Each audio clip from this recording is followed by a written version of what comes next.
Bom dia a todos e a todas, e sejam bem-vindos aqui a Aveiro mais uma vez e este segundo dia dos setembristas. Hoje vamos falar sobre, a conversa é sobre a cidade ao serviço de todos e de todas, obviamente, e portanto, como o Ruben já introduziu, mas falando um bocadinho aqui dos nossos convidados e do painel de hoje, temos aqui à minha direita a Marina Gonçalves, de Caminha, licenciada em Direito e mestre em Direito Administrativo, aliás, pela Faculdade de Direito da Universidade do Porto. Exerceu atividade de advocacia, também de assessoria, e foi secretária de Estado da Habitação e depois ministra da Habitação. Atualmente é deputada na Assembleia da República, eleita pelo Círculo Eleitoral de Viana do Castelo, e também vice-presidente do grupo parlamentar do PS. Aqui à minha esquerda temos o Rui Tavares, escritor, historiador e ensaísta, ex-deputado no Parlamento Europeu, é deputado à Assembleia da República pelo Partido Livre. Pronto, o nosso Rui. Ontem, ao longo de todo o dia, tivemos várias conversas, estivemos todos juntos a pensar sobre comunidades de energia, falamos de cidadania, a mobilidade, ecossistemas, e pensamos também a cidade como ferramenta de coesão. Hoje, e de certa forma algo que esteve presente ao longo de todas as conversas, vamos sem dúvida tocar no tema da habitação, porque hoje sentimos que a todos os níveis, quer seja a nível europeu, a nível nacional, a nível local, cada um de nós, nas nossas comunidades, nas nossas assembleias, nas nossas associações de moradores, temos que fazer algo e, portanto, neste momento em que estamos aqui todos juntos, no fim de semana, a pensar ideias de progresso, ideias de amor, é um momento também para falarmos um pouco sobre como podemos pôr a cidade ao serviço de todas as pessoas. Ontem também, ao longo das conversas, já falamos muitas vezes do tempo, algo que é muito valioso, que nos é muito querido. Falamos de comunidade várias vezes e falamos de espaço. Espaço público, que tem que ser...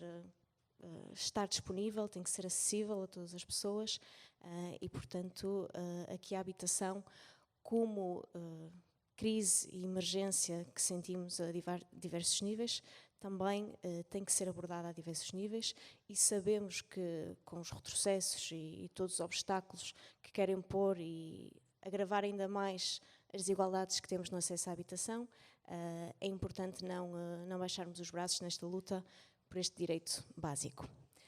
Sem me querer alongar muito mais, vou, no fundo, só temos algum tempo, esperemos que o Luís, eu não apresentei, mas o Ruben já apresentou, o Luís, esperemos que se junte até nós, está ainda atrasado no comboio da CP.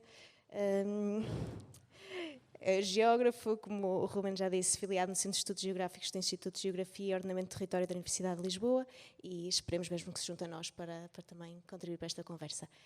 Vamos, se calhar, fazer uma primeira ronda em que falamos um bocadinho, 10 minutos cada um, e depois podemos completar uma segunda ronda e abrir espaço também para algumas questões e participação de todos vós aqui presentes. Marina, começava por ti. Muito a partida está. Agora já está. Olá, muito bom dia a todos. Antes de mais, permitam-me agradecer o convite para estar aqui. É sempre um gosto. Nós somos parceiros de bancada no Parlamento.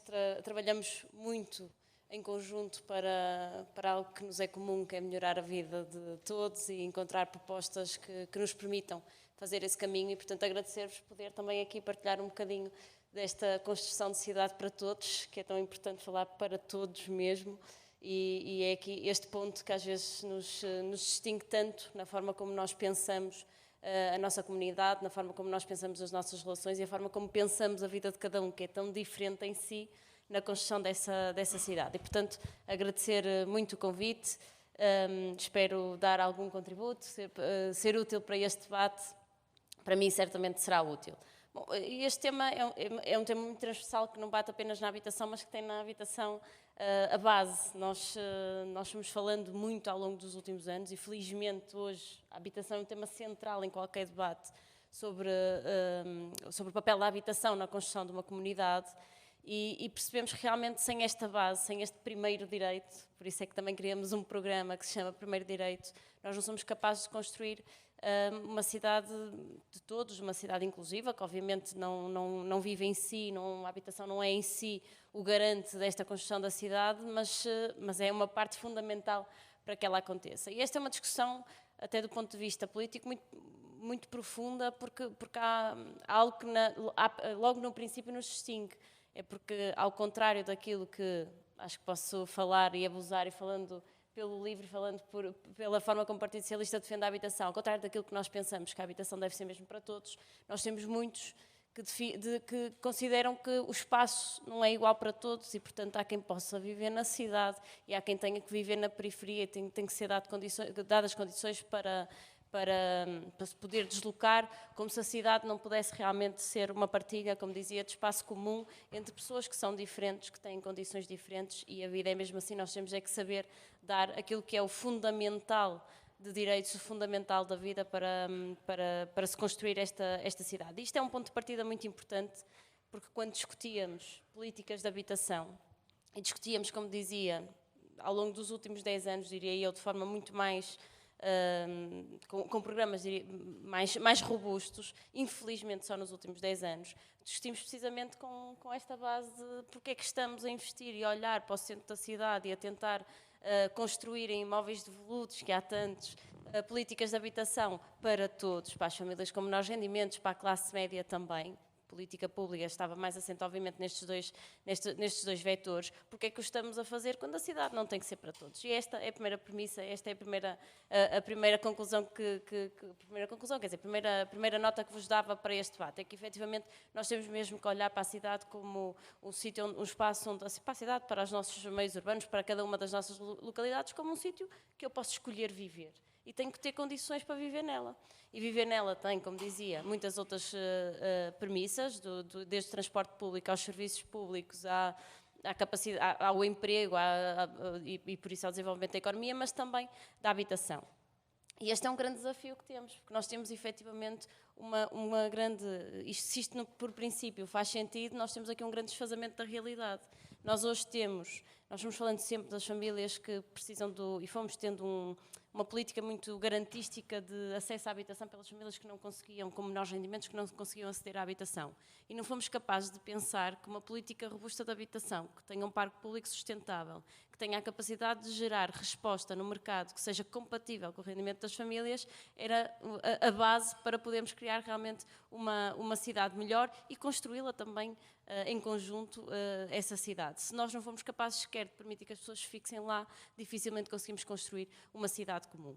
E é esta evolução que nós precisamos fazer de pensamento, e é este trabalho muito longo, que não se faz em 4 anos, nem em 8, nem em 10, nem em 20, mas é este trabalho que é preciso fazer e, na verdade, permitam-me dizer, é este trabalho que me parece também hoje mais comprometido naquela que é a visão, ou a aparente visão, porque na prática, na teoria, dizem-nos que vão continuar os programas, na prática depois vemos uma inversão daquelas que são medidas mais imediatas que podiam também ajudar à inclusão e às políticas de habitação. É fundamental nós continuarmos a construir um parque público, uma resposta pública do Estado, das autarquias, que seja capaz de responder verdadeiramente às várias realidades da população, aos rendimentos da população, e que a nossa vida não seja o nosso trabalho não seja apenas para poder pagar uma habitação, e muitas vezes sem conseguir pagar uma habitação digna, que é também fundamental. Não basta uma habitação, não bastam 4 paredes, é mesmo a dignidade da habitação,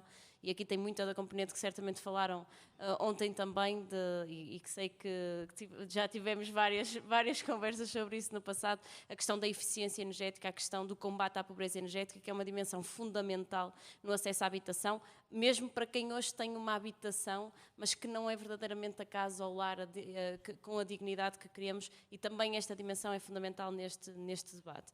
Mas nós, para construirmos esta política pública, não podemos desfasar-nos e achar que por si resolve sem olhar para o nosso enquadramento. Nós sempre defendemos, e aliás fomos criando programas para que os privados, o terceiro setor, pudesse também ser parceiro nesta construção de uma política de habitação para todos.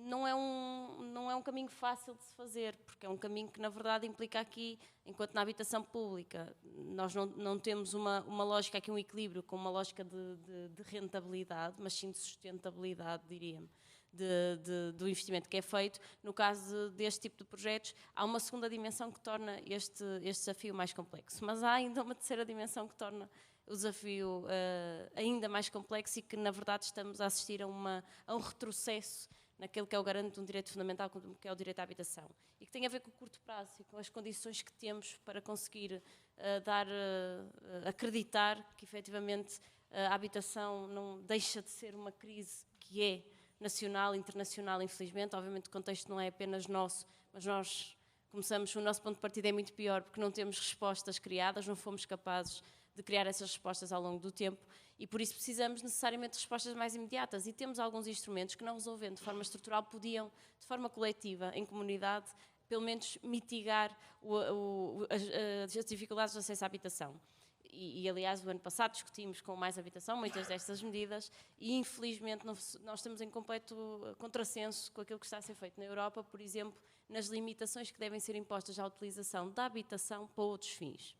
E este é sempre um tema muito polémico quando falamos disto, porque parece que estamos, a invadir a esfera da propriedade privada, 2, a invadir a esfera da liberdade de cada um, do seu negócio, da economia. Mas não é verdadeiramente isto que está em cima da mesa, é mesmo uma discussão da proporcionalidade, uma discussão sobre qual é o bem fundamental que estamos aqui a proteger e, já agora, a discussão sobre o que é verdadeiramente viver em comunidade e o que é que cada um de nós também tem que contribuir para essa comunidade. Eu acho esta premissa muito importante, porque depois, se cada um de nós, ao chegar a casa, fizesse esta introspecção sobre o nosso entorno, eu não tenho dúvidas nenhumas que cada um de nós conheceria alguém que não consegue viver plenamente porque não consegue aceder àquilo que é fundamental, que é uma casa, um lar, uma casa digna. Um sítio onde nós nos sentimos mesmo bem, onde vivemos a nossa vida pessoal, a nossa vida privada e também profissional, e também familiar e também educativa. E eu acho que muitas vezes nos falta isto, esta componente, permitam-me, humana, de olharmos, fazermos esta introspecção para percebermos que esta discussão não é uma discussão de uns contra os outros, é uma discussão mesmo de comunidade e como nós podemos construir esta comunidade em conjunto. E não é uma discussão sobre isto implica a destruição daquilo, ou seja, a habitação implica a destruição do investimento, do desenvolvimento económico, de atividades turísticas, de atividades, outro tipo de atividades também.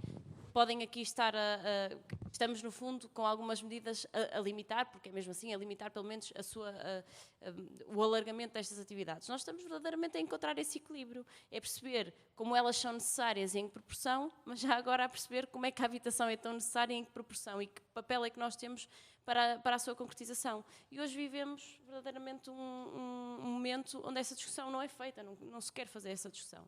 É preferível e é aceitável colocar outras premissas em cima da mesa em detrimento de cada um de nós e do acesso à habitação de cada um de nós. E eu digo isto de forma muito taxativa porque é mesmo esta a discussão que não é feita, não é uma discussão que se quer fazer. É o contributo mesmo de cada um para esta vida em comunidade, uma vida coletiva, onde realmente temos todos um papel a fazer. Dito isto, é fundamental que continuemos a fazer este trabalho de investimento na habitação pública, não é algo que esteja separado do discurso europeu. Felizmente, hoje a habitação tem, espero eu, que terá um papel ainda maior na discussão na política europeia. Aguardamos com muita expectativa um comissário europeu com a matéria da habitação, coisa que não tínhamos. Até há 3 anos não tínhamos sequer discussões sobre habitação ao nível europeu, e essa discussão é fundamental não apenas para percebermos as práticas comuns. Infelizmente em Portugal estamos mesmo em contraciclo em práticas comuns no que diz respeito ao acesso mais imediato à habitação e à limitação e a algumas regras que se deve fazer na utilização da habitação para outros fins, mas é fundamental que possamos continuar esta discussão, mas mais do que isso, este investimento na habitação pública.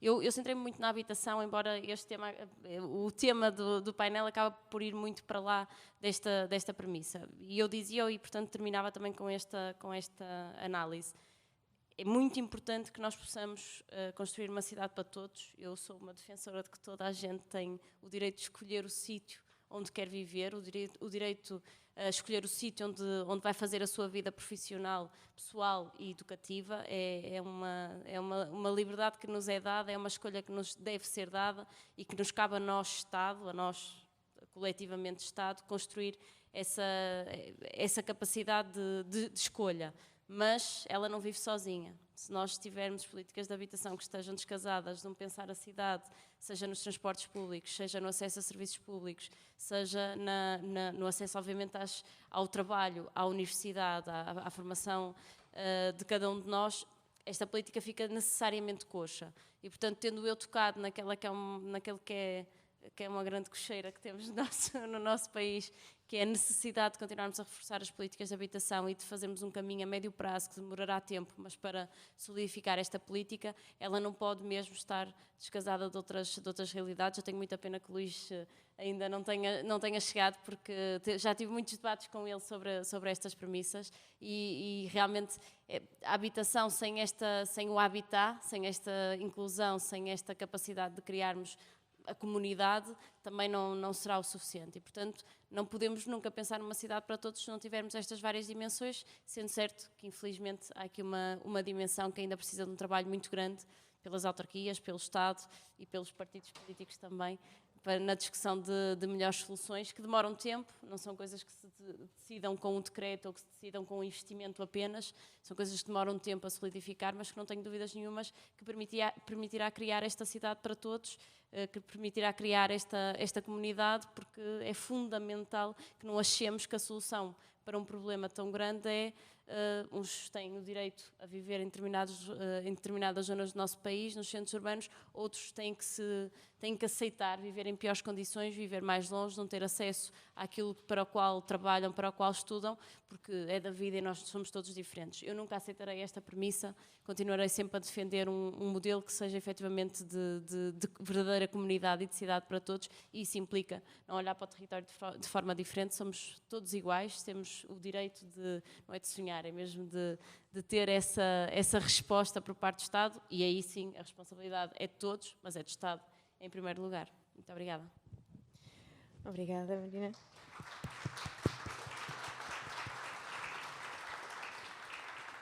Deixa-me pegar aqui em dois pontos que tocaste e que acho que são, para mim, fulcrais.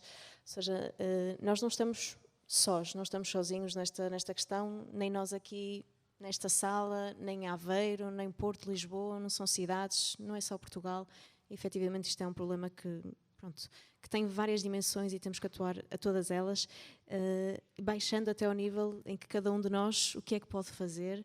E para isso, este sentimento de vizinhança, que já ontem também falamos, que parece que está esquecido ou que estão a tentar que nos esqueçamos dele, tem que estar presente. E a frase que usamos ao longo dos setembristas foi: o país é para ser feliz. Acho que é assim. Eu diria: as cidades são para ser felizes e as casas são para sermos felizes. Rui, força. Muito obrigado. Obrigado, Raquel. Obrigado à Marina também pela intervenção. Esperemos que ainda possamos contar com o Luís hoje. Queria agradecer-vos a todos pela presença. Permitam-me que o faça individualizando aqui o Zé Pedro, de Ilhavo, e o Martim, de Aveiro, aliás, da Gafanha da Nazaré, mas que estuda aqui em Aveiro, que são os mais jovens participantes dos setembristas deste ano, um com 13, outro com 14 anos, que já me disseram que ambos vão a assembleias municipais e seguem a sua política local, e isso é um excelente exemplo que nós deveríamos seguir. Portanto, obrigado ao Zé Pedro e ao Martim por esse exemplo e por estarem aqui connosco. A pergunta que fazes, Raquel, eu acho que ela deve ser enquadrada neste sentido. Dizer que o país serve para ser feliz, que a cidade serve para ser feliz, que as pessoas procuram uma casa onde possam ser felizes, é hoje em dia um ato de coragem política, de verdadeira coragem política, porque nos últimos anos tem-se criado e valorizado a ideia de que o político com coragem é aquele que diz coisas, diz umas verdades, como se estivesse à mesa do café, diz aquilo que ninguém se lembra de dizer, diz aquilo que nenhuma pessoa, no fundo, de bom senso diria. Isso supostamente é coragem. Não, não é coragem. É preciso ter a coragem de confrontar essa ideia, essa falsa valorização do político que usa e abusa da nossa paciência, invadindo-nos através de polémicas estéreis todos os dias, as redes sociais e os meios de comunicação e dizer que isso é uma confusão básica entre coragem e falta de tato, falta de consciência ou falta de responsabilidade. Quer dizer, a pessoa que diz aquilo que ninguém diria quando nós estamos na festa de Natal com o resto da família, às vezes não é uma pessoa corajosa, é simplesmente uma pessoa que não sabe falar com as outras e que lhes faz uma espécie de agressão verbal permanente. Tal como no passado, quando nós lutávamos pelo casamento para todos e havia quem nos dissesse que esse era um direito que só devia ser de alguns e que nem toda a gente tinha direito a casar com a pessoa com quem amava e que a amava a ela, não era corajoso dizer que esse direito não devia ser de todos. Corajoso era falar de amor, que é uma coisa que às vezes custa muito à política e aos comentadores sérios e por aí afora, mas faz parte da política. Da mesma maneira, nós temos uma política e uma cultura política, aliás, especificamente muito portuguesa, onde se acumulam o legado de 48 anos de ditadura e de um país que se construiu muito na desigualdade, na exploração do trabalho das pessoas comuns, a ideia de que nós existimos para sofrer. E que em Portugal existimos para sofrer. E corajoso é dizer que não, este país deve existir para que as pessoas sejam felizes. Que o carro em cima do passeio é às vezes a condição de infelicidade de alguém que tem uma cadeira de rodas e não consegue chegar onde quereria. Que a falta de qualidade de vida naquilo que nos rodeia é um facto político básico que nos deve indignar. Infelizmente, o discurso de que os portugueses existem para sofrer e que as pessoas comuns têm que, enfim, se são jovens e quiserem ter uma casa, têm que deixar de ir ao cinema ou de conviver com os amigos, está a tornar-se cada vez mais comum. Ou seja, algumas pessoas dizem estas inconsciências pensando que estão a ser corajosas. Corajoso é afirmar exatamente o contrário. Dizer as novas gerações têm que vergar a mola como eu verguei, isso só serve quando muito para os novos deputados do Grupo Parlamentar do Livre, mas não serve, não deve servir como bitola política geral. O que nós temos é que ter a coragem de dizer que nós queremos sim romper com esta ideia de que as próximas gerações têm que ser mais infelizes do que as anteriores. É uma ideia que se firmou no discurso político, e não só político, no discurso de opinião pública em Portugal nos últimos anos, e que é uma ideia absolutamente intolerável, que nós temos que rejeitar, porque é intolerável a partir, desde logo, para nós próprios como cidadãos deste país. Significa que nós aceitaríamos de bem que não conseguiríamos construir um país melhor e que não conseguiríamos construir um futuro melhor para as gerações vindouras. Quando alguns que se armam em patrióticos acham que o país deve ser só de uns poucos e que não terá capacidade para acolher mais gente, nós temos que ter a coragem de dizer que isso é antipatriotismo, porque é pressupor que os portugueses não sejam capazes de fazer vizinhos e amigos futuras famílias, colegas de trabalho e vidas em conjunto com aqueles que hoje em dia são nossos vizinhos já e amigos e colegas de trabalho, que não seríamos capazes de fazer agora ou que fomos capazes de fazer no passado, quando chegaram também outras pessoas, quando regressaram outras pessoas que tinham saído do país. Ora, isso é que é antipatriótico, é não acreditar na capacidade que nós temos de ser uma sociedade coesa, de ser uma sociedade baseada na cordialidade, na convivialidade, na capacidade de ajudar o vizinho e o amigo lá onde ele ou ela precisa de uma mão. Coragem também é dizer que isso significa também não nos metermos na vida do vizinho, naquilo, ou da vizinha, naquilo em que não é da nossa conta e não nos foi pedido. E também vemos, cada vez mais, numa direita reacionária, a ideia de que lhes compete a eles ditar sobre os estilos de vida, as orientações e a capacidade de construir o futuro que cada um tem. Portanto, coragem aí é a esquerda resgatar a ideia de liberdade e dizer que a liberdade parte daqui.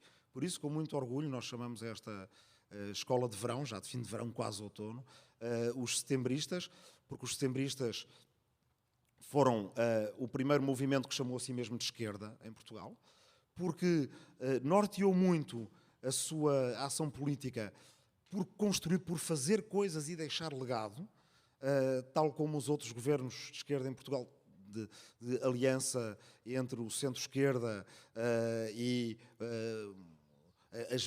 uma esquerda plural, da mais moderada à mais radical. O governo dos setembristas durou pouco, depois há tem todos os nomes engraçados, porque é os setembristas, depois é o governo Canhoto, vamos agora comemorar 100 anos do governo Canhoto, em novembro de 1924 até fevereiro de 1925, durou 3 meses, e depois a Geringonça, que apesar de tudo durou bastante mais. Mas uma coisa que talvez nos tenhamos esquecido e que convém ir reaprender com o passado é a capacidade de deixar coisas. Nesses 9 meses, o Passos Manuel, um homem de Matosinhos, e os seus companheiros deixaram edifícios e instituições que ainda pontuam a paisagem das nossas cidades. Conservatórios, bibliotecas, liceus, teatros nacionais. E isso era porque, além de serem de esquerda, além de serem progressistas, além de terem ideias sociais e, inclusive, ideias que nós podemos considerar que estão nos primórdios de uma ecologia política em Portugal, de valorização da natureza, do espaço envolvente, do equilíbrio e da coesão nacional, eles também eram uma coisa que deve continuar a ser muito importante para nós. Se calhar a figura mais conhecida dos setembristas aí é do Almeida Garrett, que além destas coisas todas que têm um ar muito moderno, nem em tudo eram modernos, era também feminista, porque escreveu e criou imprensa muito dedicada à presença das mulheres no debate público. Qual é que é essa ideia? É uma ideia base do romantismo, que parece que é uma coisa mais artística do que política, mas não é. A ideia de que em cada um e em cada uma de nós, está a capacidade de criar a sua própria felicidade, de a inventar. Que cada uma de nós, por mais pequeno que seja o meio em que nasceu, tem em si uma janela para a grandeza. E que o papel da comunidade politicamente organizada, da sociedade, daquilo a que às vezes chamamos o Estado, mas não só, dos nossos próprios laços de ação conjunta, é permitir a que ninguém seja negada essa janela de grandeza. Hoje em dia, quando há pessoas que dizem não existe o direito para ninguém de viver no centro de uma cidade, no centro de Aveiro ou de Ilhavo, que são centros tão bonitos e onde é possível tanta qualidade de vida, e onde vemos que as pessoas acorrem todos os dias para visitar estas cidades. O que estamos a dizer, no fundo, é que achamos normal que algumas pessoas tenham que fazer 2 horas por dia para vir servir o cappuccino aos outros. Isso nós recusamos terminantemente. Nós achamos que é possível fazer uma cidade em que as pessoas, todas, com mais, com menos dinheiro, vivam perto do seu trabalho, tenham a escola perto da sua casa, possam ir buscar os filhos a pé, tenham o centro de saúde por perto, e que isso é uma condição de felicidade. Mais ainda, nós dizemos que é insistir que não há esse direito, nós vamos acabar a criar cidades que sejam apenas cenários de si mesmas, que sejam praticamente caricaturas, e que a certa altura já ninguém sequer as queira visitar, a não ser para as descartar como qualquer coisa que faça parte do consumo rápido, quando são, na verdade, legados da história de séculos e até milénios que temos no nosso país. E, portanto, eu acho que estamos muito irmanados nesta ideia de que construir cidade, construir país, é não só uma questão de justiça. Nós podemos ter um sistema que é justo na medida em que distribui mais ou menos equitativamente a infelicidade e o sofrimento por toda a gente. Não é isso que nós queremos. Nós queremos, de facto, uma política em que não há garantia de que ninguém vai ser feliz, no sentido em que não podemos resolver os problemas existenciais e interpessoais de toda a gente, mas tem que haver a garantia de que nós estabelecemos a base que permita a cada um buscar a sua própria felicidade. A política é acerca disso, não é acerca de outra coisa. Não deixem nunca que vos digam que a política é acerca do PIB e da balança comercial. Não, a política é dar às pessoas a condição para que se viva plenamente quando cá estamos cá e que só tenhamos que morrer uma vez. Não é? Que não tenhamos que morrer de cada vez que nos chega uma conta à casa da eletricidade, que chega uma carta das finanças, que percebemos que não podemos morar onde nós queremos. Não é? Que, basicamente, este tempo seja o melhor tempo possível que possamos aproveitar. A única coisa, se calhar, que eu diria também, para introduzir aqui alguma dinâmica e alguma tensão, é que não acho que seja necessariamente demorado. Claro, há coisas que são demoradas. Mas um programa progressista tem que sempre uma aliança entre uma visão de futuro, da qual muitas vezes as pessoas nos vão dizer isso é tudo muito bonito, mas é impossível, e a gente continua a tentar, porque o caminho para lá chegar, que é um caminho possível, já é um caminho bom, e depois elementos de propostas concretas que as pessoas dizem isso é interessante, mas é banal. Nós, aliás, no livro estamos muito habituados a isso, porque ora falamos da semana de 4 dias e as pessoas dizem-nos isso era bom, mas é impossível.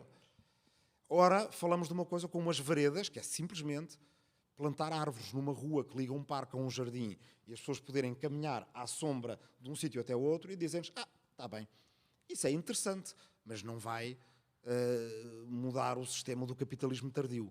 E nós não nos devemos atrapalhar com este tipo de comentários que vão ser sempre normais.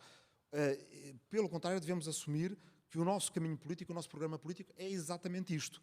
Não é uma folha de Excel como a tecnocracia nos quis impor, não é certamente a distribuição da infelicidade como a austeridade nos quis impor, é uma ideia de um futuro desejável e depois os exemplos dos objetos de desejo político concretos para chegar a esse futuro desejável. E alguns são demorados, mas outros são rápidos.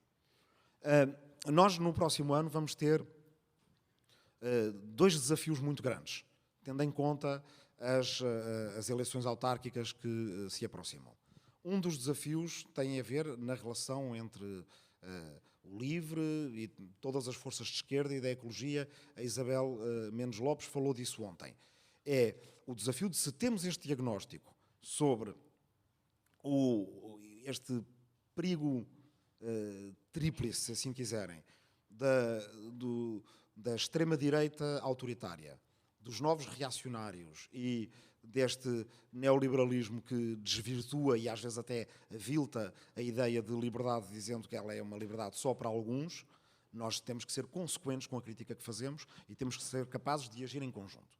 E, portanto, isso vai implicar sermos capazes de falar, de discordar, de dizer onde é que um programa tem que ser mais ambicioso, onde é que temos ou não temos confiança nas pessoas para desenvolver e implementar esse programa, onde é que já ultrapassámos os velhos sectarismos e tribalismos da esquerda para ser capazes de nos entendermos em conjunto. Agora, a verdade é que não nos podemos andar a queixar da maneira como os nossos municípios foram mal geridos, como estão cada vez para só mais uns poucos e não estão orientados para uma ideia tão simples como a qualidade de vida, e depois não sermos capazes de dizer, bem, aqui está o contraprograma, aqui está a alternativa, aqui está a opção e aqui está a maneira de ganhar, tendo em conta que a lei eleitoral autárquica não é a mesma que a lei eleitoral legislativa. Ou seja, não é possível fazer geringonças após as eleições, porque nós vimos em Lisboa, a esquerda tem uma maioria, estamos lá 10 vereadores de esquerda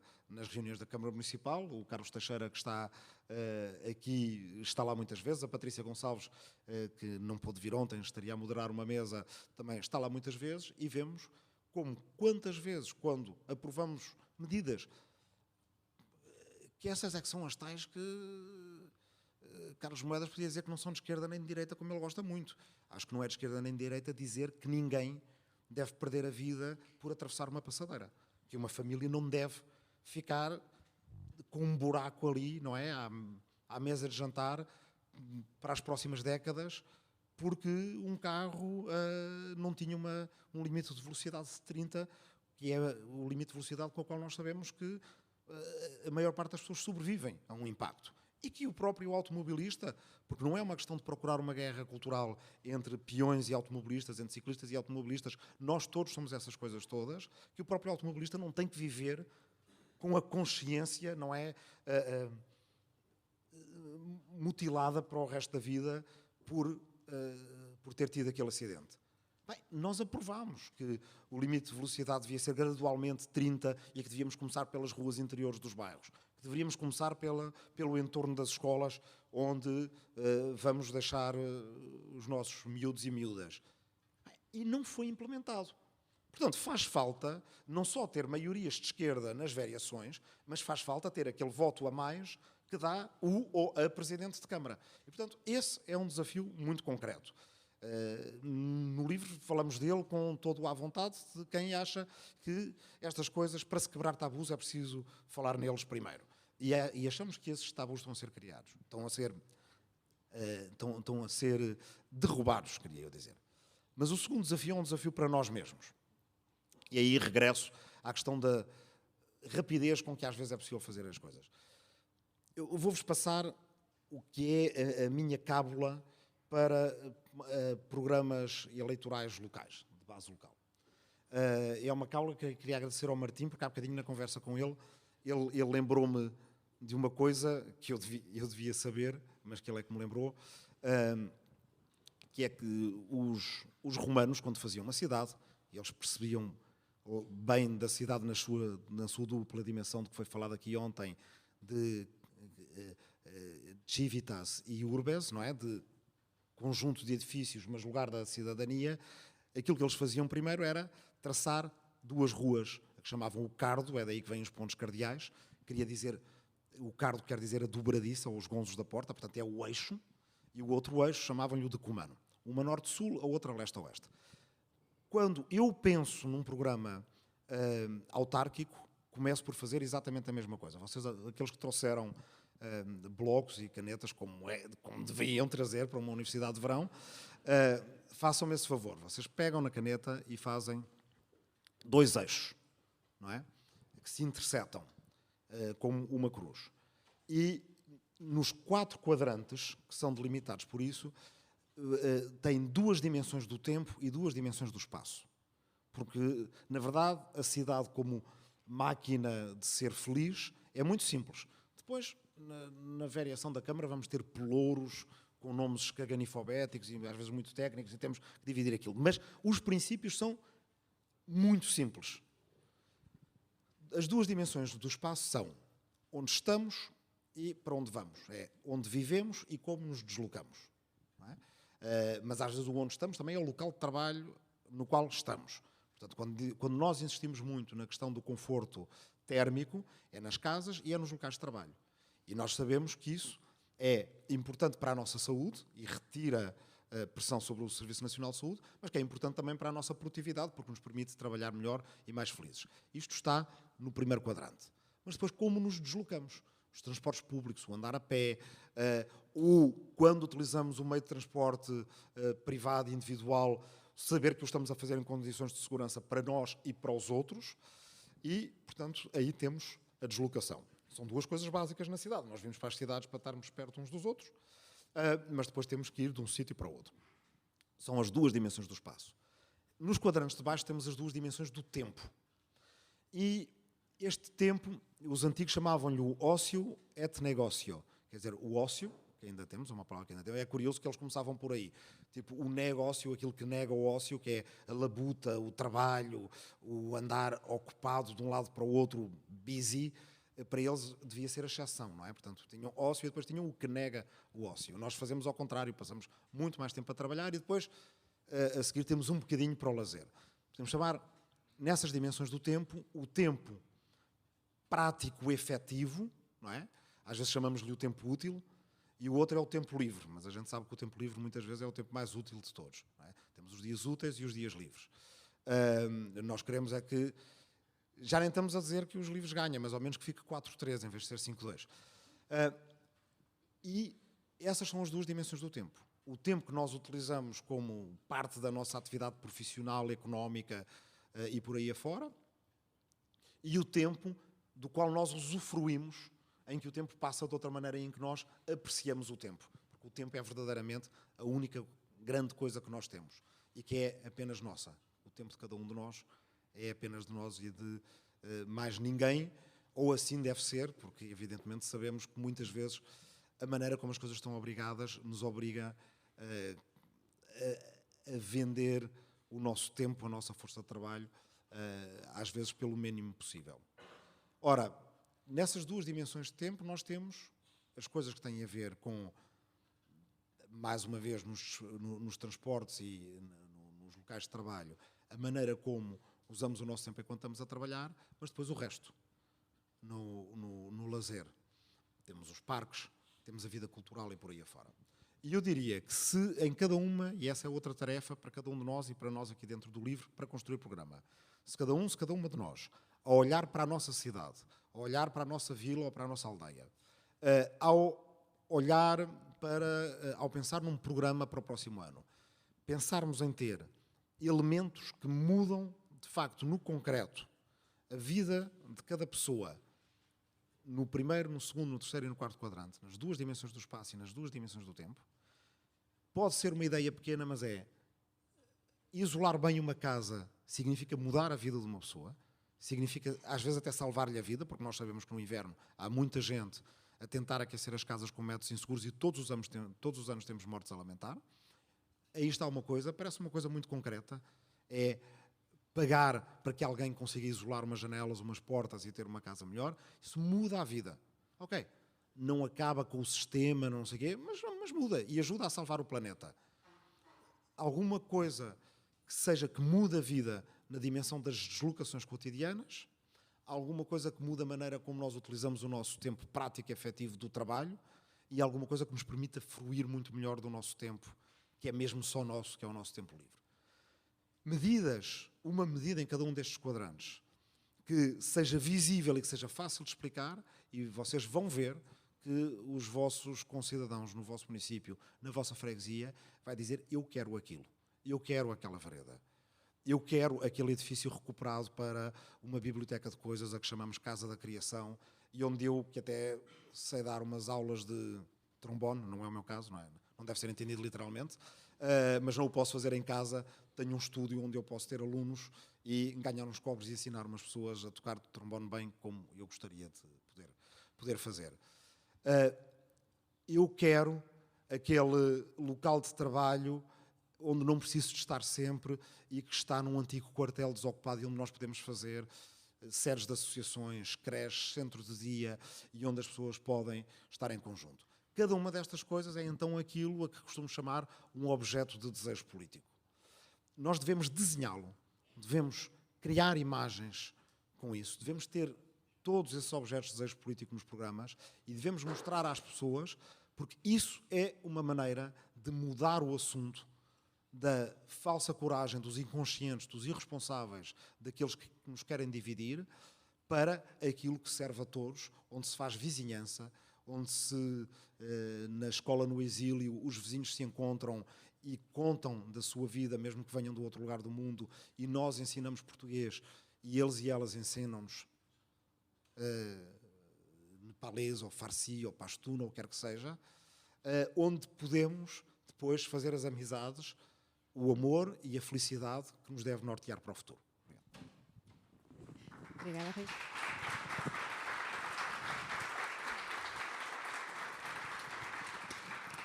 Temos mais algum tempinho, Marineta, mais algum tempo para responderes a este desafio, estes desafios da vizinhança que aqui colocamos e das respostas que podemos dar no imediato a todas estas questões que levantamos, sem esquecer a nossa visão que já aqui abordamos. Mais um bocadinho para esclarecer o que quiseres e depois, se calhar, passarmos a algumas questões do público. Força. Muito bem, muito obrigada. Eu agora, nesta segunda intervenção, ia falar um bocadinho mais sobre a questão do habitat e fugindo um bocadinho, nós estamos a discutir, aliás, eu própria fiz a discussão sobre o direito que temos de escolher o sítio onde vivemos e acabamos por centrar muito esta discussão, e bem, porque ela tem importância para isso, nos centros das grandes cidades e é uma dimensão muito importante desta equação.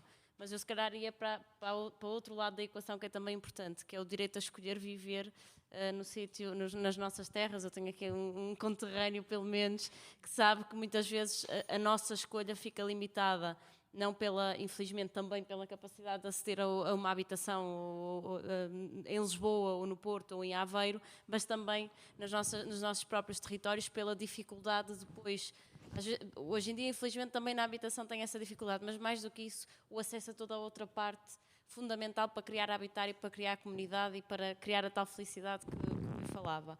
Muitas vezes o que falta no nosso território é precisamente a capacidade de crescer economicamente, e isso implica criar economia, criar trabalho, criar condições também para podermos fixar do ponto de vista laboral no nosso trabalho, mas mais do que isso também nesta perspectiva cultural, de acesso a serviços públicos, e esta dimensão é também importante, parece contraditória com a discussão que estávamos a fazer, o que é que falta nos grandes centros nas grandes urbes, nos centros de cidade, mas o certo é que há depois uma segunda dimensão também neste direito de escolher o sítio onde fazemos a nossa vida, este direito de todos escolher o sítio onde vivemos. E esta segunda dimensão é também importante na discussão que temos que fazer de presente e futura. Na verdade, nós começamos a fazê-la, mas há ainda muito caminho a fazer. Porque se hoje o nosso direito de escolha nas cidades fica muito limitado também por esta visão, e o Rui falou aqui muito bem de quem se diz ultraliberal, mas que depois acha que esta liberdade é só para alguns e que só alguns é que podem escolher fazer as suas opções de vida, os outros têm que se adaptar àquilo que é a sua condição, como se a nossa vida fosse assim. Mas há esta segunda dimensão que era também importante abordar e que também nos limita muito no direito à escolha. Falando um bocadinho do distrito de Viana do Castelo, nós, muitas vezes, a nossa opção de fixar nos nossos territórios fica limitada porque não podemos aceder à parte, no fundo, à concretização daquela que é a nossa educação, a nossa formação, porque não temos essas condições, e depois porque nós temos o direito verdadeiramente de ter este tempo útil que aqui se falava, de poder usufruir de cultura, de poder usufruir de serviços públicos, que é fundamental, de poder usufruir de tudo isto, e quantas vezes estamos limitados nesse direito de escolher e quantas vezes só as cidades é que nos dão essa resposta. E, portanto, só para introduzir aqui também uma segunda dimensão desta discussão, quando criamos comunidades para todos, precisamos muito de fazer uma dupla discussão também sobre estes territórios, onde o que nos falta muitas vezes é esta dimensão de fruição cultural, esta dimensão dos serviços públicos e esta tendência que temos muitas vezes de concentrar, achando que assim estamos a... É certo, a concentração muitas vezes traz eficiência, mas na verdade traz-nos muitas vezes esta limitação e este distanciamento de algo que é fundamental para a nossa vida. E o direito de escolha parte também desta capacidade que devemos ter de criar um país coeso. Nós temos um país muito rico, um país pequeno de dimensão, mas que é tão desproporcional naquilo que nos oferece e é tão difícil de manter verdadeiramente esta lógica de coesão territorial, por várias dimensões, mas também porque não conseguimos apostar, como apostamos nos centros da cidade, pela fixação de novas economias, de novas empresas, de novas funções, de novos trabalhos, mas também na dimensão importante de serviço público e de cultura. E, portanto, desfazemos um bocadinho este direito à escolha, também fica coxo se nós olharmos para esta dimensão, e acho que é importante para construir no fundo, um país para todos, uma comunidade para todos, uma comunidade feita por nós e onde também temos uma palavra a dizê-lo. Relativamente à questão, agora quase não respondendo, mas à questão de às vezes temos soluções mais rápidas, mais céleres e soluções mais longas, bom, eu acho que nós temos, há uma dimensão necessariamente de médio e longo prazo na construção desta comunidade e deste habitat e desta felicidade em comunidade. Há muito a fazer, há muita coisa que demora tempo. Há efetivamente uma dimensão mais pequena, uma dimensão mais célere, que nós podemos em conjunto trabalhá-la e pelo menos melhorar, quanto mais seja dar-nos esta capacidade de acreditar que é possível fazer diferente, que é possível realmente mudar alguma coisa.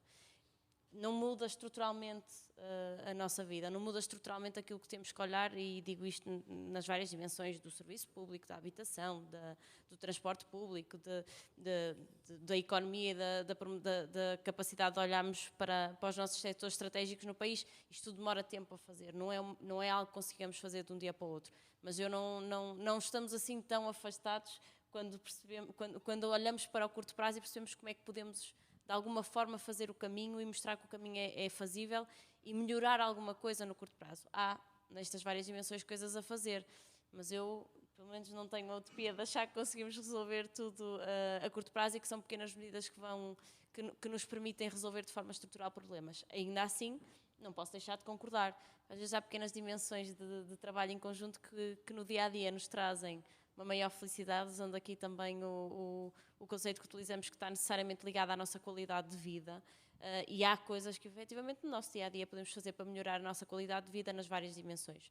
Mas deixávamos, também para não me alongar muito e porque acho que é sempre útil termos aqui um espaço de partilha, deixava esta dupla dimensão de quando falamos de uma cidade para todos, ou de uma aldeia para todos, ou de uma vila para todos. Há uma segunda dimensão muito importante que tem a ver verdadeiramente com a forma como nós vamos, não queria usar uma palavra muito forte, mas como vamos abdicando de determinadas zonas do nosso país por achar que elas não podem ser úteis ao nosso território como um todo, esquecendo que se calhar cada um de nós que ali nasceu, ali viveu, ou que ali escolhe viver, pode verdadeiramente sonhar no bom sentido de concretizar novas urbanizações, novas vidas em conjunto, novas comunidades, novo desenvolvimento económico, não apenas para a região, mas também para o país, e aproveitando também aquilo que melhor temos, que somos nós, e aquilo que nós podemos contribuir para a comunidade. Muito brevemente, Rui, para abrirmos as questões. Sim, a parte do tempo que as coisas demoram a fazer, acho que até também podemos deixar para a discussão, e foi uma provocação que eu lancei, deixar a última palavra com a Marina, mas queria reforçar algo que é muito importante naquilo que a Marina disse agora nesta segunda intervenção.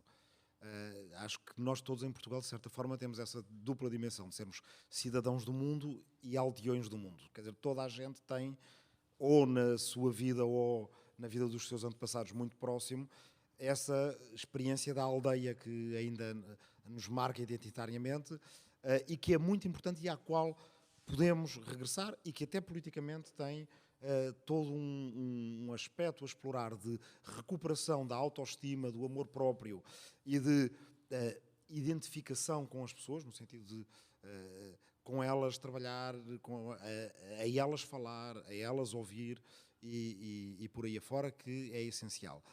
Nós podemos pensar em maneiras de construir aldeias que tenham uma dimensão cooperativa, uma dimensão solidária e uma dimensão ecológica, nas quais quem nelas quer viver, quem a elas quer regressar, quem nelas quer morrer, porque quer a dignidade de ter a sua casa, de estar ainda ali perto, e felizmente há lugares em que isso é possível, porque a aldeia não ficou completamente esvaziada, porque há alguma capacidade de serviços públicos, de saúde, do centro de dia, de cuidados, da comida e por aí fora, e aos primos e os irmãos que ainda estão lá, e provavelmente a maneira como para muitas pessoas é a forma mais desejável de passar os últimos anos. Isso está aqui, está à frente dos nossos olhos e às vezes precisa só de uma ajudinha para poder ser recuperado. E isso é uma dimensão programática em que poderíamos pensar e em que há ajudas que podemos dar a que as pessoas se possam...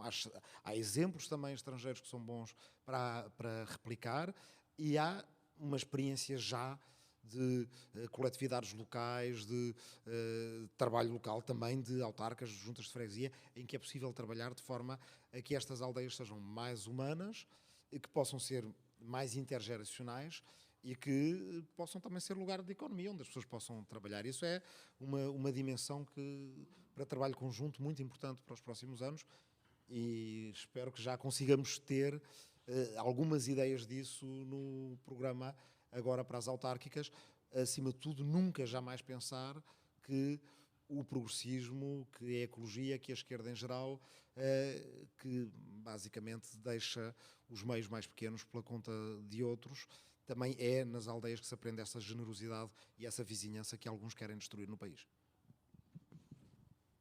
Obrigada. E agora temos ainda alguns minutos. Tendo questões daqui da audiência, se quiserem levantem o braço, vamos registando as inscrições e pedia... eu vi primeiro aqui o Filipe deste lado, portanto, se pudermos começar e depois... Antes de mais, muito obrigado pelo painel e muito bom dia a todos e a todas.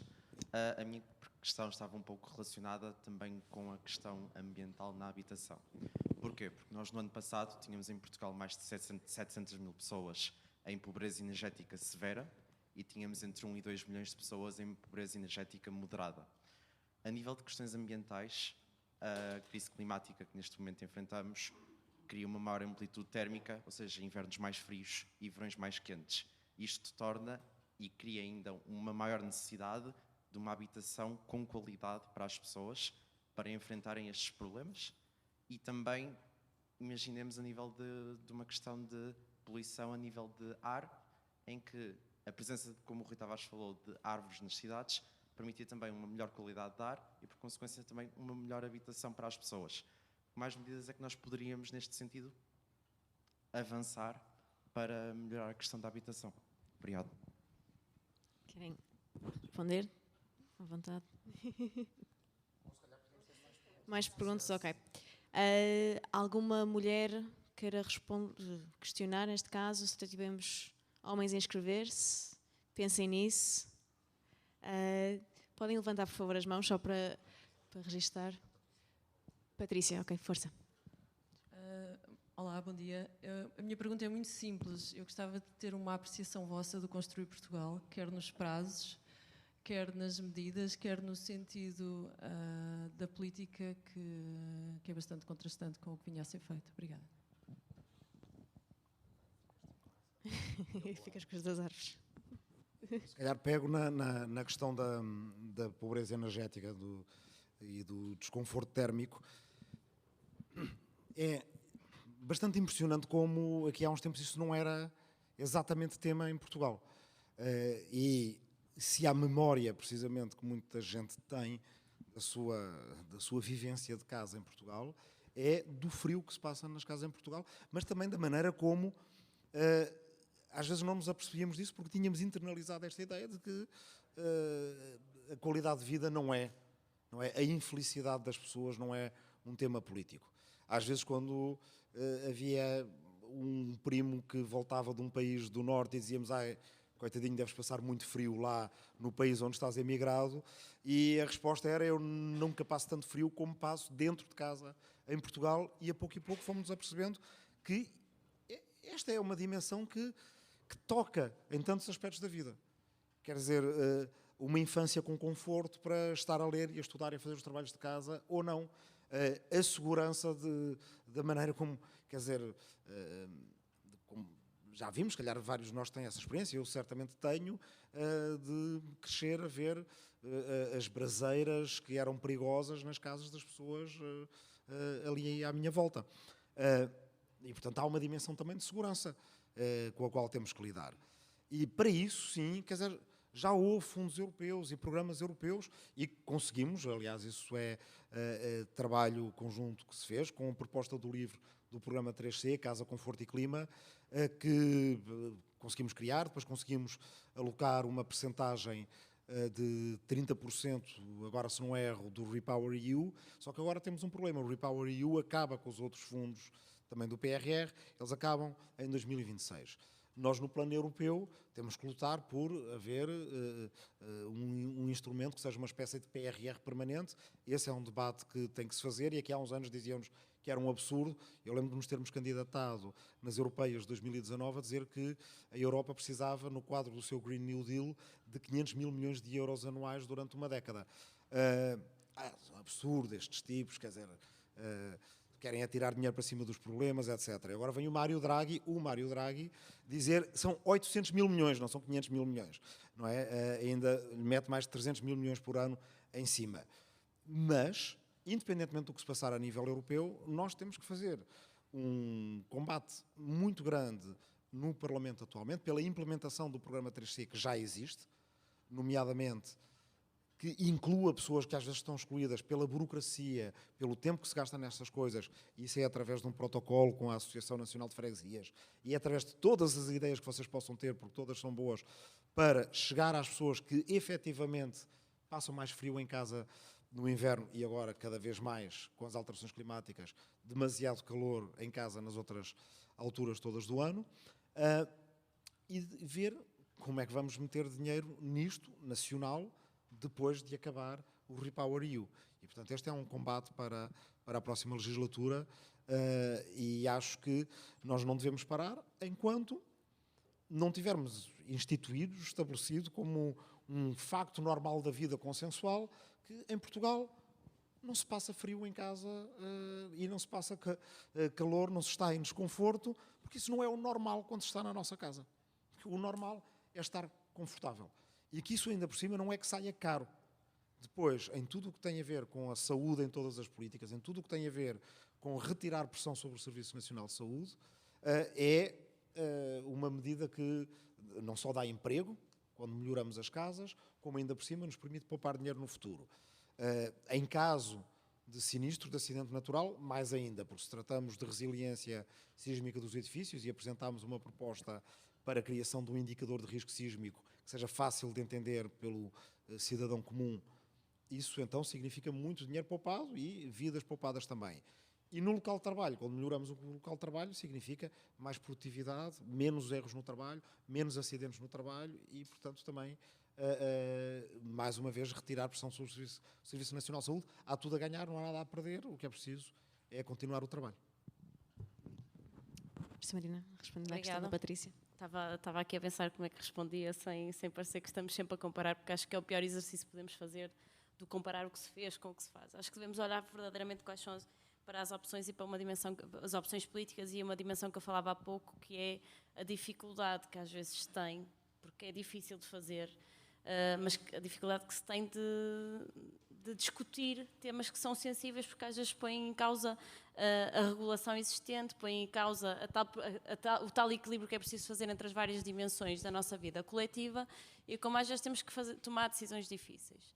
Eu acho que aquilo que nós estamos a assistir nos últimos tempos, embora permaneça, não posso deixar de dizer, esta vontade de continuar a reforçar o parque público, de continuar a investir na política de habitação, mas fica um bocadinho difícil de perceber nas ações concretas como é que isso se fará, mas o certo é que o caminho uma das premissas que tem sido dita é que é para continuar o investimento em habitação pública e, portanto, nós também temos que dizer ainda bem, seremos sempre parte ativa dessa solução porque consideramos que ela é importante, mas há aqui uma dimensão que contraria esta prioridade que se diz do acesso à habitação e que são algumas decisões que foram tomadas, aliás, as mais rápidas de implementar, que na verdade, contrariando, eu dizia há pouco, contraria não apenas aquilo que está a ser feito na Europa, sem qualquer discussão, sem qualquer abertura para perceber que impacto é que estas medidas têm na Europa, mas mais do que isso, sem olhar para os dados dos últimos meses, que na verdade vinham mostrando que algumas medidas mais imediatas, as tais medidas a curto prazo, que às vezes têm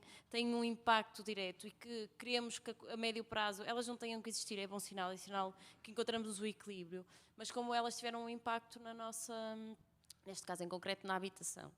E aquilo que assistimos ao longo dos últimos meses foi a tomada de decisões muito rápidas, essas foram muito rápidas, no sentido de revogar um conjunto de medidas difíceis de discutir, difíceis de tomar, mas que na verdade colocam o direito à habitação como uma prioridade.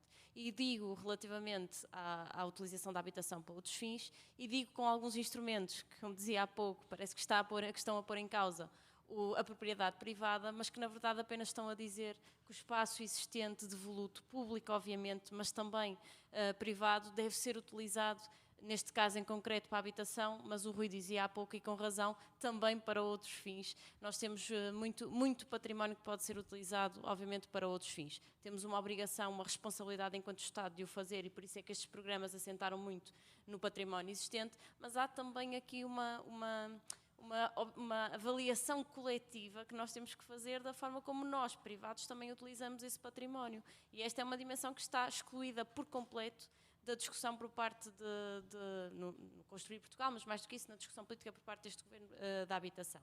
Esta é a dimensão que mais me preocupa, é o curto prazo, é o que é que nós estamos, na verdade, a contribuir para responder de forma que será sempre deficitária, porque não há soluções transversais a curto prazo, mas como estamos a contribuir de forma deficitária para agravar o problema e não para mitigar o problema. Porque a médio e longo prazo eu gosto de acreditar que aquilo que é dito é real e, portanto, o que nós ouvimos é uma prioridade dada também ao parque público, depois criando aqui com umas discussões políticas sobre números e sobre prioridades, querendo desvirtuar aquilo que deve ser um compromisso comum de acesso à habitação e tentando depois confundir aqui números, mas mais do que isso, o que me preocupa verdadeiramente é mesmo o contraciclo que temos verificado no curto prazo, que na verdade só vai agravar o problema em vez de o resolver e que na verdade tem tem precisamente a ver com esta dimensão de termos dificuldade em assumir muitas vezes com responsabilidade, mas obviamente sabendo que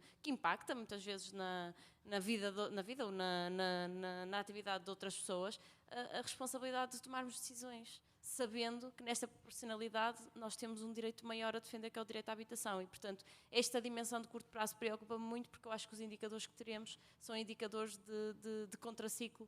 Bom, um é evidente, contraciclo com aquilo que está a ser feito na Europa é evidente, mas mais do que isso em contraciclo com aquilo que nós queremos, que é aumentar a oferta habitacional e que é com isso também começar a reduzir o preço da habitação. Preocupa-nos muito porque é o próprio Governo que diz que é possível que algumas das medidas que tomam aumentem o preço da habitação. E mais do que isso, outras nem sequer as querem discutir, nem sequer as querem avaliar, apenas acabam com elas. Muitas vezes numa perspectiva que dizem que era da nossa parte ideológica, da nossa parte de quem defende um conjunto de medidas, quando na verdade mais ideológico impossível tomar uma decisão de revogar medidas que estavam a ter algum efeito no mercado, e não somos nós que o dizemos, é o mercado que o diz, e revogar sem qualquer estudo, sem qualquer avaliação, apenas por uma posição ideológica. Portanto, é uma discussão muito, muito difícil de se fazer, não é da nossa parte, é porque não é possível fazer essa discussão, não se quer fazer essa discussão, não se quer tomar decisões difíceis. No médio prazo e no longo prazo, também dar aqui o prazo da expectativa de que efetivamente aquilo que se diz vai se concretizar. Não temos visto isso, mas gostávamos de acreditar que verdadeiramente o caminho que se fez, o investimento que se fez em habitação que se fez, que se colocou no espaço público, que se colocou no investimento comunitário e necessariamente no investimento nacional, porque ele tem que existir, que ele verdadeiramente continue nos próximos anos. É fundamental que não haja aqui um contraciclo. Nesta matéria não temos ouvido isso, embora tínhamos ouvido bastante falar sobre uma prioridade em modelos que são importantes, nós nunca os rejeitamos, mas que na verdade não vão ser a solução em si, que tem a ver com as parcerias com privados, mas na verdade sem prescindir da habitação pública. É isso que ouvimos, é isso que nós queremos ver concretizado. No curto prazo, acho sinceramente que estamos em contraciclo e aquilo que assistimos é uma posição puramente ideológica na tomada de decisões, sem dados objetivos e já agora dizendo e deixando já antever que pode vir a ter um impacto no preço da habitação, como se isto fosse uma coisa de sumenos, ter um impacto ao contrário daquilo que queremos, não é? De aumento de custo e de redução da oferta. E, portanto, preocupa-nos muito esta dimensão na discussão que estávamos aqui a falar da construção de cidade e daquela que é a nossa felicidade, que pressupõe necessariamente a habitação digna nas várias dimensões. Obrigada. Dava espaço para mais duas questões antes de terminarmos. Se calhar agora é deste lado. Rui? Olá, bom dia. Só consultar também as minhas notas, mas falando em decisões também, não gosto da expressão difíceis, mas corajosas. Nós vimos de um governo do PS de maioria absoluta, e aproveito que temos aqui a Ministra, uma opção política que me parecia fácil e que não foi tomada, era de limitar as rendas, pôr tetos máximos às rendas. Falou-se aqui de mercado várias vezes, do que o mercado pensava, e parece-me que estamos muito presos ainda a essa ideia da casa não como um direito, mas sim como um investimento, e ficar do lado dos grandes interesses, do grande capital, e esquecermos que é para as pessoas. E é uma opção, claro que vai haver sempre uma resistência, mas se acreditamos que é um direito, por que não, quando tivermos essa oportunidade, porque a tínhamos, impor tetos máximos às rendas por todo o país. Obrigado. Mais uma questão. Se temos alguma mulher aqui deste lado. Desculpa, Pedro. Andreia, força.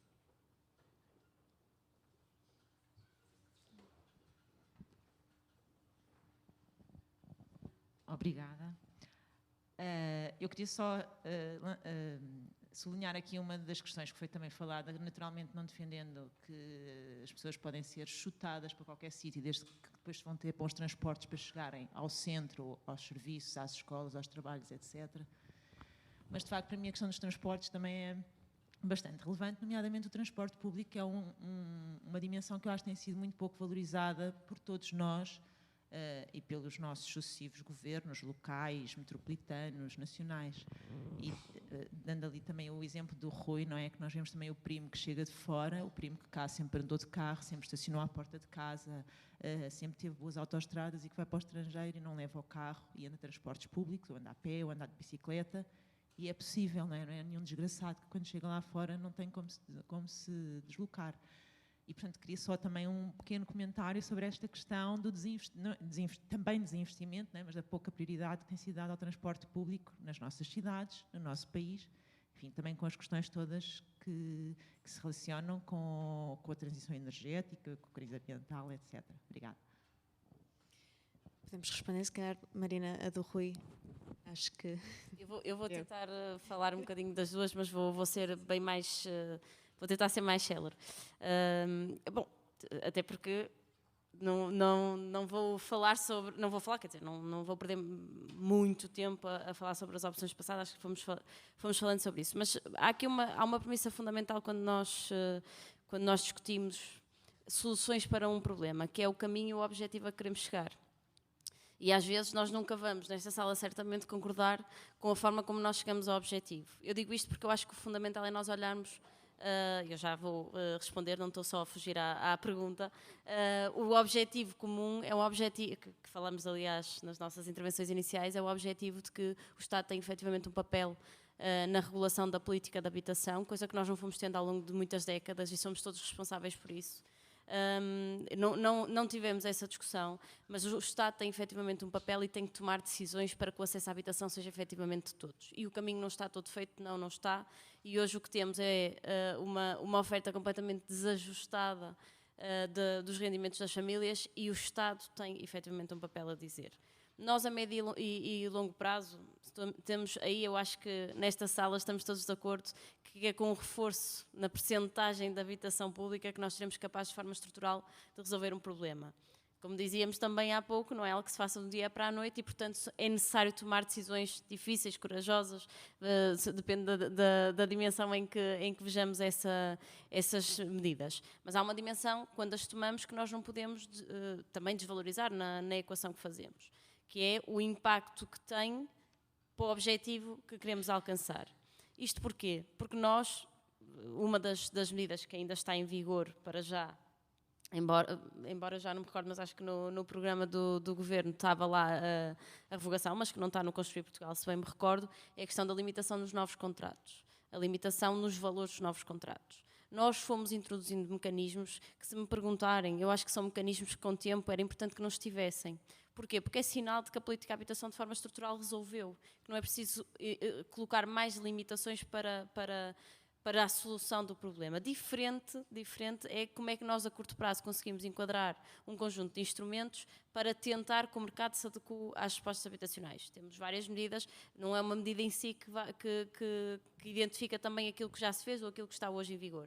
Nós temos um conjunto de medidas que já existia há algum tempo com subsídios ao arrendamento. Tínhamos o Porta 105 para os jovens, tivemos depois um conjunto de instrumentos nesse sentido, tivemos um instrumento novo que é o arrendar para subarrendar, que, como digo, são sempre instrumentos que têm que ser a curto prazo, não são soluções estruturais para o problema. E pusemos depois colocamos também esta solução aprovada no Parlamento de colocar, no fundo, um limite na continuidade dos contratos de arrendamento, sobretudo naqueles que tiveram uma evolução muito grande no preço nos últimos anos. São opções, eu vou usar outra vez o termo que usei do difíceis, porque o objetivo, para alcançar o objetivo, nós temos que verdadeiramente acreditar da forma como construímos a medida. Pode ser, há pouco falávamos disso a propósito da semana de 4 dias, como muitas vezes a dificuldade não é dizer a medida, é implementá-la e que ela cumpra os seus objetivos de forma transversal a toda a população. É exatamente igual. As opções e a avaliação das políticas têm necessariamente que ter isto em cima da mesa. E foi sempre esta a base de discussão e de avaliação que fizemos para tomar determinadas medidas. Não discordamos no objetivo final. Se calhar discordamos na forma como achamos que alguns instrumentos podem ou não. Nem é discordar da forma como podem, é perceber no caminho como é que nós podemos começar este trabalho, primeiro com os incentivos como nós fizemos e que, na verdade, à esquerda nem sempre foram bem aceitos de incentivo no mercado privado, com incentivos fiscais, com esta subsidiação, embora sejam instrumentos que também trouxeram os seus frutos, e depois, há menos tempo, também com um conjunto de medidas que, na verdade, introduziram algumas limitações. É um caminho que também se faz a evolução e a avaliação das medidas, permite-nos também perceber se o caminho está a ser mais eficaz ou se podemos testar outras vias, mas este é um trabalho muitas vezes mais fácil de discutirmos aqui do que depois de o implementar na realidade. Uma perspectiva importante, e mesmo importante, eu sei que foi por aqui que comecei, é o objetivo que queremos atingir, e essa muitas vezes é a grande diferença nesta discussão, é o que é que nós queremos quando olhamos para o mercado habitacional e nos mecanismos que estamos a introduzir. Verdadeiramente nós queremos ver a habitação como um direito, a habitação como um lar, como a base da nossa vida, e isso é fundamental na forma depois como construímos as políticas, porque há uma outra dimensão que fomos deixando que acontecesse porque achamos que o mercado resolveu o assunto, que é uma dimensão esta dimensão de vermos a habitação hoje como um investimento, porque continua a existir. E ela colide muitas vezes com o direito à habitação, e esta dimensão é muito importante quando construímos uma política pública, quando falamos aqui de política pública, mais do que isso, como é que executamos depois as políticas no terreno, e acho que essa inversão, felizmente, não é só aqui, felizmente a nossa população, toda a nossa comunidade começa verdadeiramente a inverter e a olhar para a habitação como um direito à habitação, e isso implica exigir também a nós, partidos políticos, outro papel na construção das políticas de habitação, e exigir de nós esta responsabilidade verdadeiramente de olhar para o direito à habitação como olhamos para o SNS, como olhamos para a escola pública, e construir uma política eficaz, que implica investimento, implica responsabilidade e implica também a garantia de que também temos um papel, e temos um papel central na construção das políticas de habitação, com a discussão que sabemos, porque há muitos interesses contraditórios, infelizmente, quando olhamos para a habitação, e não devia haver, quando estamos a falar de uma emergência nacional, de aceder a um bem fundamental, algo que nos traz, sem dúvida nenhuma, felicidade, e também nos traz muita infelicidade, quando o nosso lar não é verdadeiramente o lar, nem 4 paredes são, e quando são 4 paredes, às vezes é mesmo só isso. Eu aqui neste caso vou querer dar uma bicada aqui na pergunta que tinha ficado reservada para a Marina, para reintroduzir alguma atenção, porque aqui precisamente é onde às vezes podemos fazer coisas que são rápidas, uma mudança na legislação fiscal é rápida e às vezes até pode ser temporária. Os impostos têm função de arrecadação de recursos para o Estado, têm uma função redistributiva também, ou pelo menos nós acreditamos nessa função redistributiva, mas os impostos também servem, há um tipo de imposto, tem um nome técnico para isso, chamam-se os impostos piguvianos, de um senhor chamado Pigu, que servem para tentarmos limitar o tipo de factos que, não sendo ilegais, não devendo ser limitados pela lei, produzem o que se chama de externalidades negativas. Não é? Por isso é que nós temos impostos, os chamados impostos sobre o vício, são impostos piguvianos, não é? A gente paga mais pelo tabaco, não porque seja ilegal fumar, se não seria ilegalizado, mas porque há custos associados a essas externalidades negativas, custo para a saúde dos outros, custos para o Serviço Nacional de Saúde, que é preciso, com os quais é preciso lidar, e além disso há um desencorajamento de determinado tipo de comportamentos que nós queremos introduzir. Uma das coisas que nós queremos desencorajar, e é preciso ter, quer dizer, a franqueza de o dizer diretamente, nós queremos desencorajar o investimento desenfreado em casas que não sejam para a habitação, porque isso nos está a prejudicar hoje em dia. Uma casa não é como um saco de batatas, não é? Uma pessoa que compra um saco de batatas, em geral, acaba a comer as batatas, não as guarda para fazer reserva de valor, porque elas não valorizam com o tempo, não é? Nem sequer um carro, nem sequer aqui há uns tempos ouvimos a Iniciativa Liberal comparar uma casa com um iate e a dizer que não devíamos estar, neste momento, a pôr impostos sobre as casas de luxo, as casas mais caras. Até um iate desvaloriza com o tempo, mas uma casa não. Uma casa comprada numa cidade em Portugal, que hoje em dia pode ser comprada a pronto por alguém que a consegue comprar por 1 milhão de euros, daqui a uns tempos vai valer 2 milhões de euros. Porquê? Porque isto vai criar vícios no mercado, que vai reorientar todos os agentes do mercado, agentes imobiliários, banca, construtores, etc., a fazer aquele tipo de casas. É muito mais fácil.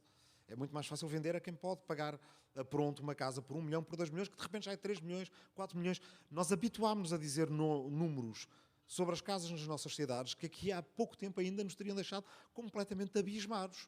E às vezes até já vamos, perdendo a capacidade de ficar boquiabertos com esses números. Pois bem, muitas dessas casas estão desabitadas. Porque como elas valorizam, é um investimento que faz sentido do ponto de vista meramente racional, meter lá 1 milhão de euros, que daqui a uns tempos vai ser 2 milhões de euros. Quer dizer, quem tenha aí 1 milhão a mais para pagar a pronto, porque é que não haveria de fazer, de um ponto de vista meramente racional? Somos nós, como comunidade, que devemos dizer isto é indesejável. Este mercado completamente orientado para as casas de luxo pagas a pronto deve ser desincentivado, desencorajado, e uma das maneiras de fazer, bem, já que tens 2 milhões para pagar a casa a pronto, vamos pôr aí uma sobretaxa, porque ao menos há 500 mil dessa transação que vão para a gente ajudar a tirar da rua as pessoas que até têm trabalho e estão a dormir na rua. Que é uma coisa que já deveríamos achar inaceitável qualquer situação de sem-abrigo, mas quer dizer, que uma pessoa que trabalhe não consiga com isso pagar um teto, quer dizer, devia-nos deixar a todos, quer dizer, é uma linha que não pode ser ultrapassada. Portanto, é essa fiscalidade, essa adaptação na fiscalidade que deve ser feita, e nas rendas também devemos ter uma fiscalidade que progressivamente desincentive a especulação com as rendas e que favoreça, e aí pode ser o papel dos benefícios fiscais, que favoreça as rendas mais acessíveis. Nós temos que criar mercado para a casa acessível de novo. Temos também que nos novos empreendimentos, isso também é uma mudança na lei, essa é rápida, depois demora tempo a produzir resultados, que num empreendimento imobiliário novo haja casas de várias tipologias e para várias bolsas. É verdade que nós não temos o luxo, que não é um luxo, na verdade, temos o que tem Viena, por exemplo. Viena, há 100 anos, construiu habitação pública, que hoje em dia é 60% parque público. E que nos permite dizer uma coisa: o problema não é as cidades serem atrativas. Às vezes respondem-nos como se Lisboa e Porto e Aveiro e, por que não, Évora e Ponta Delgada e Horta e Funchal são atrativas. Pronto. É por isso, o nosso problema é serem demasiado atrativas. Viena também é atrativa. Amsterdão também é atrativa, mas tem estas medidas. Não tem esse tipo de dogmatismo ideológico que os nossos pseudo-liberais têm em Portugal. Bem, os transportes. Aqui também, ideias simples podem mudar muita coisa. Desde logo, transporte escolar. Em Portugal, deveríamos fazer por criar uma cultura de transporte escolar que verdadeiramente nunca tivemos, tirar partido da tecnologia para o fazer de outra maneira, fazê-lo com transportes coletivos que sejam sustentáveis, que contribuam para a descarbonização e que fora dos horários do transporte escolar possam ser utilizados para a pessoa ir ao centro-dia, à segurança social, para quem tem mobilidade reduzida, etc. Nós em Lisboa apresentámos um projeto desse género chamado Amarelinhos, não é? A ideia é ser prático como um amarelinho, que é onde a gente escreve um recado, é uma ideia prática, mas que nos ajuda muito. E aqui também, se os miúdos forem para a escola no autocarro da escola, se calhar são muitos milhares de carros a menos na cidade, porque os pais muitas vezes precisam tirar o carro porque têm que levar os miúdos para a escola, porque senão até iriam de transportes públicos para o trabalho ou poderiam ir a pé. O presidente Carlos Moedas primeiro não quis fazer, depois fez um projeto piloto e depois fez qualquer coisa parecida, chamou-lhe amarelos, em vez de serem os amarelinhos. Se calhar achou que não se notava que era a ideia que o livro tinha apresentado na coligação Mais Lisboa.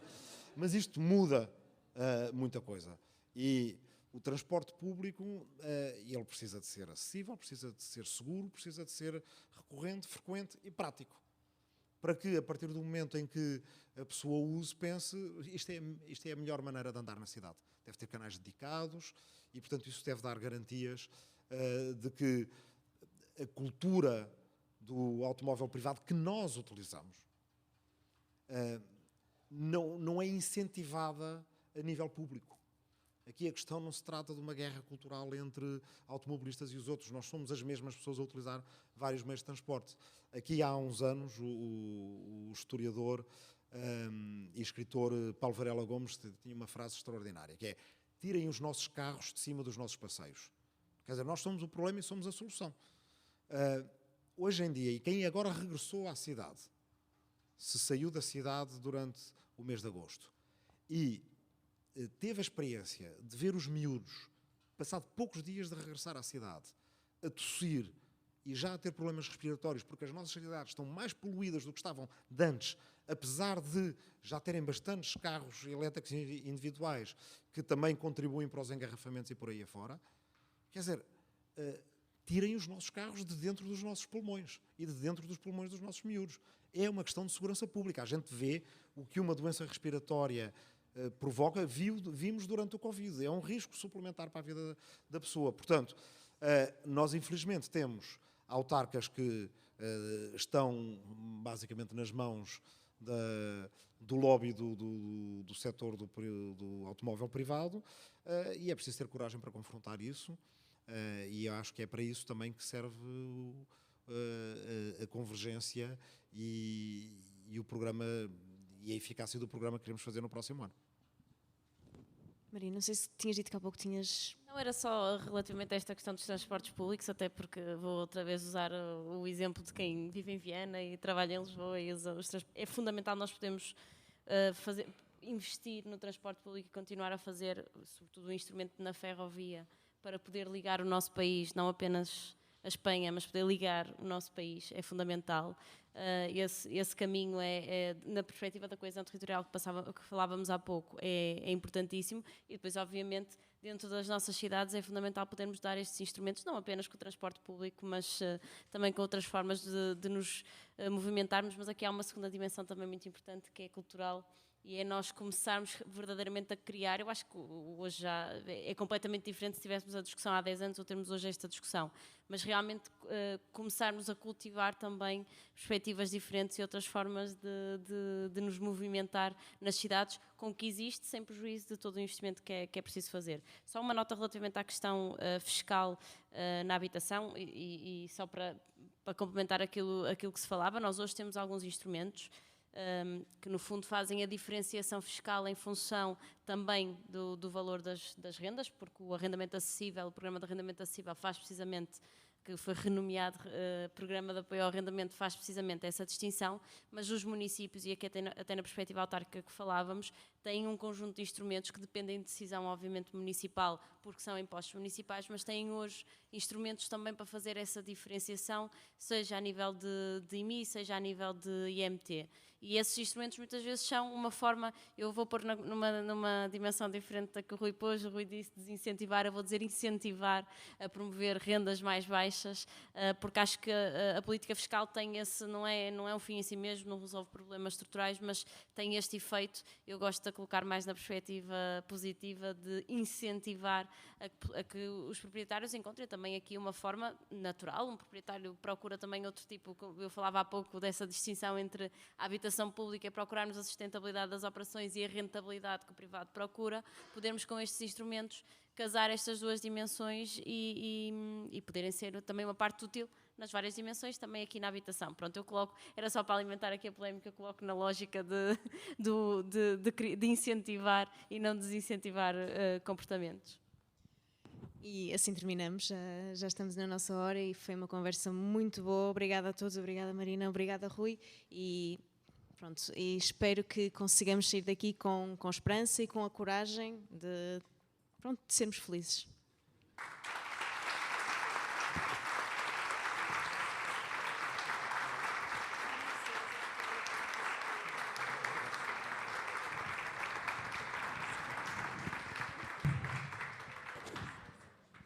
Até achei que tinha sido eu. Então, olá novamente a todos. Eu por lá há pouco não me apresentei. O meu nome é Ruben Vieira. Eu sou do grupo de coordenação local distrital de Aveiro, que chamo agora ao palco para estarem comigo aqui.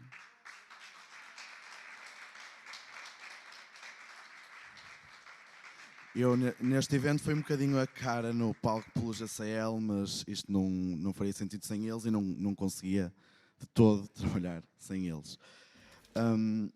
Cabe a mim o pré-encerramento dos setembristas, sendo que a última palavra será do Rui. Nestes 2 dias nós falamos de diversos temas muito importantes, como comunidades de energia, o meio ambiente e a sustentabilidade, a mobilidade, cidades e vilas como comunidades, também para combater a solidão e uma perspectiva muito individual que nós temos na sociedade atualmente, habitação e condições dignas de vida, direito ao tempo, todos estes temas que estão na gênese do livro desde o início e que são muito importantes. Estes temas foram explorados por pessoas notáveis dentro e fora do partido, o que mostra a nossa ligação constante com a sociedade civil. Foram conversas cheias de informação, mas também amor e esperança no futuro. Resta-me... Desculpem, que isto às vezes não corre bem. Resta-me agradecer a todos os membros, apoiantes e simpatizantes do LIVRE que tornaram este evento possível no nosso distrito. Falo em nome de todos nós, que foi um prazer receber-vos em Aveiro e Ilhavo, dois dos concelhos, porque, como o Rui disse mesmo agora neste painel, a política local importa e muito, porque sem a nossa ligação com os nossos concidadãos é impossível fazer política. Antes de dar a palavra final ao Rui, quero falar também das visitas que vamos ter a seguir a este momento do Rui, que vamos ter 3 visitas, uma visita histórica que vai ser guiada pelo Bruno Santos Fonseca do GCL, uma visita cultural e local que vai ser guiada pela Aurora Cerqueira e também a visita ambiental que vai ser... Eu achava que ele já estava cá, mas afinal não, portanto vou encher um bocadinho de tempo enquanto ele chega cá. Pronto, temos também o biólogo Eduardo Mendes, que já ajudou o livro em várias situações, que vai guiar a visita ambiental. As listas de quem vai a cada uma das visitas estão disponíveis na mesa de entrada para vocês consultarem e quando saírem daqui peço que se reúnam à vossa pessoa, ao vosso monitor, à porta do hotel. Também queria dizer que à tarde teremos um passeio de moliceiro na Ria de Aveiro, para o qual ainda se podem inscrever comigo. E de resto, resta-me simplesmente agradecer a todas e a todos por este evento magnífico, estes 2 dias muito bem passados, e agora chamo ao palco o nosso Rui para finalizar os Setembristas 2024 em beleza.